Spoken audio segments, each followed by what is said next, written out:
The market move ahead of tomorrow's inflation report and coming bank earnings. Let's ask strategy. Let's talk it with Dan Greenhaus of Solus Alternative Asset Management here with me at Post 9. Do you think I framed this right, a rate cut rally? Because I think over the last couple of days, the chair was pretty dovish on the Hill and continues to set the table for what's going to happen in, we think, a couple of months. Yeah, I think that's right. I don't think he said anything new, but it's all from the equity market standpoint. It's always nice to hear the Federal Reserve Chairman tell you the types of things that you want to hear, like the labor markets loosening up a little bit and the odds of us hiking rates in the next couple of months are going up. And that's effectively what he said yesterday and today. Well, I mean, the labor market is, weak. They sees weakness there. Because there is weakness. Well, and that's the thing, right? They've been solely focused on inflation for this whole run over more than 18 months. It's a dual mandate. Yep. And now they have to worry about the labor market getting away from them. You've got the unemployment rate at 4.1. You don't want that to start to get to the point where they can't control it.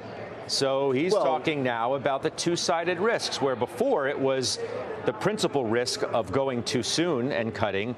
Now, maybe the bigger risk is waiting too long to do it. Yeah, my friend Michael Gapin, the chief economist over at Bank of America, titled his note "The Return of the Dual Mandate," because the idea is, of course, that now with inflation on track, according to the Fed, to be back within the realm of what they deem acceptable over the next couple of months, and the labor market weakening, you have to start paying attention to the other side of your mandate. I would take issue with the idea about the Fed, quote unquote, controlling it, because I think there's we put way more faith in the Fed than I think we should. No, my point is, like, look, they've gotten this far, and they sound close to declaring victory. Well, it's always darkest before the dawn and all that. They sound close to being able to declare victory. They don't want to mess it up. Yeah, but a point I've made with you numerous times, and I'll repeat again, is we cannot declare a soft landing until they've reduced interest rates by some amount, which we can discuss another time, without having caused a recession or a recession occurring simultaneously.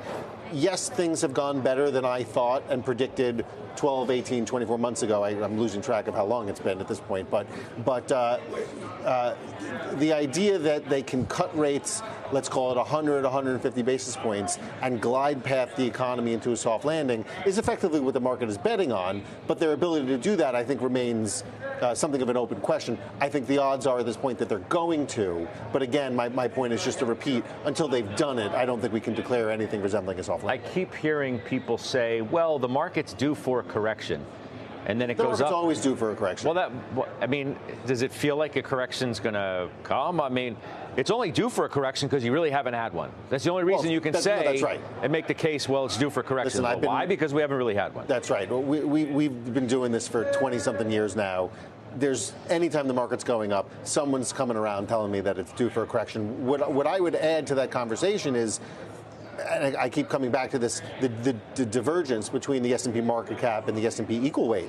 The S&P market cap obviously continues to make new highs, as you mentioned, now back north of 50, or now north of 5,600. The equal weight's traded sideways since early May. And there's a lot of stuff under the headline that is down 15, 20% from the highs. A lot of the restaurant stocks, throw up a chart of either McDonald's or Starbucks, two of the largest restaurant names. The home builders obviously have had a real tough go of it. Some of the better performing momentum names we've talked about, like Deckers, have really run into trouble here. So under that headline, there's been some pain. It's just that AI trade has continued uninterrupted, and that's holding up the bigger market cap weighted index. But again, I think you've had something of a sideways, if not downward correction for a lot of names under the headline. Does that pain under the surface knock the patient on its back at some point, or is there just enough strength in the rest of the being to keep this market going up? Listen, if for some reason tomorrow, if we found out that all of this was double ordering, let's say, and Nvidia and Apple and all Meta and the tangential names, if you will, the power names, et cetera, all sold off, yeah, the market cap weighted index would fall, of course. But I think at the end of the day, if the economy continues to do what we think it's going to do, and by we I mean let's just say the consensus, and earnings do what are expected to do over the next 12 months, then you'll find some equilibrium, at which point the market, the equal weight, let's say, can begin moving higher again, even if that happens. But that said, I will just repeat, I see nothing, and I'm not and I've said this 100 times, Solus nor I are some great tech investor, but I've seen nothing in the macro data or in the company-specific data that says that there's some immediate worry to be concerned about. Do you think that earnings expectations are too optimistic, given the economy is clearly showing signs of slowing? And if you look at any number of data metrics, it will suggest that. Yeah, well, listen. Do I think it's too optimistic? Probably. Do I think that means the market needs to go down because earnings expectations will come down? I'll give you the same answer I've given you the last 18 months, which is no.